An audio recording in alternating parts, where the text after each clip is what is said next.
आकाशवाणी लखनऊ की हवा की तरंगों पर बनने वाली मानो श्रृंखला बूंदों की न टूटे लड़ी में मैं आपका स्वागत करता हूं। रेडियो जलमित्र जमशेद और मैं रेडियो जलमित्र स्वेच्छा। जैसा कि आप जानते हैं कि इस कार्यक्रम में हम आपको रोज किसी जल योद्धा से मिलवाते हैं जिसका जल संरक्षण में कोई उल्लेखनीय योगदान हो। और आज हमारे साथ हैं वाइल्ड लाइफ फोटोग्राफर और पत्रकार सतपाल सिंह जी, जिन्होंने फोटोग्राफी के माध्यम से गोमती नदी के संरक्षण का संकल्प लिया है। आपका अभिनंदन है सतपाल जी, कैसे हैं? जी धन्यवाद। सतपाल जी, हम आपसे जानना चाहेंगे कि वाइल्ड लाइफ फोटोग्राफर से आपके जल योद्धा बनने तक के सफर के बारे में हमारे सुनने वालों को कुछ बताएं। हाँ, देखिए, जहाँ हमारा जन्म हुआ है तो यहाँ से निकट ही गोमती नदी बह रही है। तो वर्ष 2009 से जब हमने फोटोग्राफी का अभ्यास प्रारंभ किया तो सबसे निकट हमारे जो वन क्षेत्र और जल के क्षेत्र रहे तो हम फोटोग्राफी करने जाया करते थे। तो हमने बहुत सुंदर सुंदर पशु पक्षियों के, प्रकृति के चित्र लगातार कई वर्ष यहाँ बनाए। तो वर्ष 2017 में हमें ये विचार आया कि हमने यहाँ इतनी फोटोग्राफी की है, इतनी सुंदरता है और प्रातः से लेके दोपहर तक या 10 बजे तक फोटोग्राफी के लिए आदर्श समय होता है। उसके बाद हम अपने मित्रों को बुला सकते हैं, वो भी यहाँ प्रकृति को अनुभव करें और फिर कुछ संरक्षण के लिए भी विचार उसी दौरान उत्पन्न हुए। तो बिल्कुल साधारण सी ये एक पहल थी, बिल्कुल सामान्य रूप से विचार आए। तो हमने फिर एक कॉल अप की, सब यहाँ जो स्थानीय मित्र हैं उनको, जो जागरूक हैं, पहले से जुड़े हुए थे। तो वो बिल्कुल एक सामान्य सी शुरुआत थी और सब लोग एकत्रित हुए और फिर वहीं से ये सारे कार्यक्रम सेव गोमती कैंपेन के प्रारंभ हुए।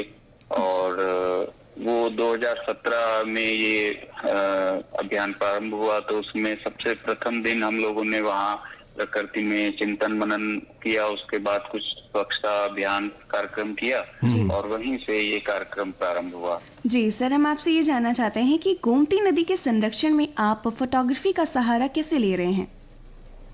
देखिए, फोटोग्राफी का सहारा बहुत से रूपों में लिया गया। जैसे पहले से चित्र फोटोग्राफी जो करते थे उसमें पहले हमारा विषय बिंदु मुख्यतः बायोडाइवर्सिटी में जो सुंदरता है उसको हम कैप्चर करते थे। तो फिर जब थोड़ा और जागरूकता बढ़ी या फिर अभियान जब प्रारंभ हुआ तो फिर हमने उसके दूसरे पहलुओं को भी एक्सप्लोर किया, जैसे क्या क्या खतरे हैं, क्या क्या दिक्कतें हैं, क्या क्या कारण है जिस वजह से नदी की दुर्दशा और बढ़ रही है, या इस तरह से फिर उनको फोटोग्राफ लिए और फिर फोटोग्राफी के कई प्रोग्राम किए। जैसे पहले हम अपना एक डेडिकेटेड टीम के साथ फोटोग्राफी करने जाते थे, फिर जब ये अभियान प्रारंभ हुआ तो फिर यहाँ जो स्थानीय मित्र हैं उन सबको साथ में लेके सुबह से शाम हम लोग नेचर ट्रेल पे जाते थे। उस दौरान भी फोटोग्राफी होती थी। फिर फोटोग्राफी की हम लोगों ने फोटो प्रदर्शनी भी लगाई, ऑनलाइन बहुत सारी एक्टिविटीज की। तो फोटोग्राफी से इस तरह से जो है वो संरक्षण में सहयोग लिया गया और निरंतर उसी मार्ग पे कार्य हो रहे हैं। आप लखीमपुर खीरी से हैं और खीरी जैसे इलाके में फोटोग्राफी के माध्यम से जल संरक्षण के अभियान के प्रति लोगों का रिस्पांस कैसा रहा और क्या उपलब्धियां रही आपकी?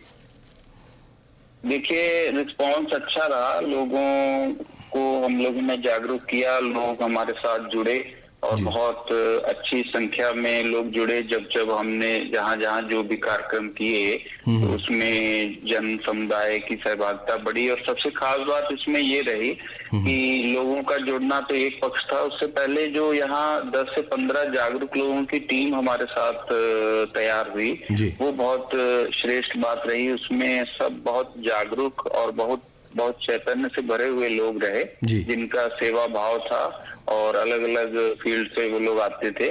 तो वो सब हम लोगों ने जब मिलके कार्य किया तो इसमें समाज का ये बात हमें देखने में आई कि समाज में देखिए थोड़ा पर्यावरण और प्रकृति मुद्दों को लेके अभी उदासीनता है यहाँ, विशेषकर जो ग्रामीण भारत है वहाँ जितनी उस तरह से जागरूकता भी नहीं है, विशेषकर उत्तर प्रदेश में, अन्य राज्यों में अधिक है। तो लोगों को हम लोगों ने जोड़ा और बहुत सहयोग मिला लेकिन ये एक बात हम लोगों को समझ में आई कि जैसे हम लोग स्वच्छता अभियान जो चला रहे थे तो वो हम लोगों ने बाद में थोड़ा कम कर दिया, क्योंकि हम लोग जहाँ भी जाके सफाई करते थे या स्वच्छता का एक वो कार्य करते तो फिर वही चीज लोग कर दे रहे थे दोबारा। तो अभी हम लोगों ने फिर ज्यादा फोकस किया कि लोगों को जागरूक करना ज्यादा अच्छा है, ना कि लोग कूड़ा डालें और हम लोग उसको उठाएं, वो उपाय नहीं है, बल्कि लोग कूड़ा डाले ही नहीं। तो इस तरह से जो गोष्ठियां होती थी तो उसमें यही बात के लिए लगातार लोगों को प्रेरित किया हम लोगों ने, और उसका प्रभाव भी बहुत हुआ। जैसे यहाँ खनन आदि की समस्या भी थी, अब काफी कम हो गई है। तो और लोग पहले तो नदी आदि की बात नहीं करते थे, नदी का मतलब लोगों के लिए मात्र कोई स्थान तीर्थ जो नदियों के किनारे बने होते हैं, लोग उन्हीं तक सीमित थे। लेकिन लोगों ने नदी को और भी श्रेष्ठ पहलू जो है उसके उनको जाना। तो अच्छा सहयोग, अच्छा अनुभव रहा, और उपलब्धि यही रही कि देखिए एक छोटे से वातावरण में, जैसे लखीमपुर खीरी से मोहम्मदी क्षेत्र से हम लोग आते हैं, तो यहाँ से 10 से 15 लोग, जागरूक लोगों का तैयार हो जाना, जो पहले अपने सिर्फ अन्य कामों में बिजी थे, अब उनके जीवन का ये एक महत्वपूर्ण हिस्सा हो गया है। प्रकृति, पर्यावरण और गोमती संरक्षण, वो सारे लोग बहुत डेडिकेटेड हैं और बहुत ही अच्छे हृदय के लोग हैं। तो एक तो ये उपलब्धि इसमें रही, और दूसरा समाज जागरूक हुआ, जनप्रतिनिधियों का भी ध्यान गया। नहीं तो इससे पहले आप देखिए लोग जो है वो मुद्दे कुछ और होते थे, अब धीरे धीरे जागरूकता पूरे देश, राज्य और पूरी धरती पे बढ़ रही है। और ये समय है, अगर आज हम लोग सावधान नहीं होंगे तो फिर आप बताइए कि जब बिल्कुल स्थिति बिल्कुल अधिक दिक्कत वाली हो जाएगी तो तब हम लोग चैतन्य में आएंगे क्या। और हम लोग पूरी सृष्टि में जितनी भी श्रृंखला है जीवों की, उनमें हम लोग सबसे श्रेष्ठ अपने आप को अनुभव करते हैं, और कहीं ना कहीं हमने साबित भी किया है। तो अगर हम अभी नहीं समझ रहे, इस क्षण में नहीं समझ रहे, तो फिर हम लोग कब समझेंगे। तो निश्चित तौर पे अब यही समय है सावधान हो जाने का, और बिल्कुल गंदगी करने की आवश्यकता नहीं है। जो लोग कर रहे हैं उन्हें भी सावधान होना चाहिए, और जो अच्छा प्रयास कर रहे हैं जो लोग जिस तरह से, तो वो अच्छा करते ही रहेंगे। जी जी, बहुत बहुत आभार सतपाल सिंह जी, हमारे साथ जुड़कर अपने अनुभव साझा करने के लिए बहुत बहुत धन्यवाद। जी धन्यवाद। तो साथियों, ये थे वाइल्ड लाइफ फोटोग्राफर और पत्रकार सतपाल सिंह जी, जिन्होंने फोटोग्राफी के माध्यम से गोमती नदी के संरक्षण का संकल्प लिया है। आपको ये कार्यक्रम कैसा लगा, हमें इस मेल आईडी पर सूचित करें। हमारी मेल आईडी है bkntl100@gmail.com पर, और इस मेल आईडी पर प्राप्त कुछ मेल हम पढ़ेंगे, लेकिन इस म्यूजिकल ब्रेक के उस पार।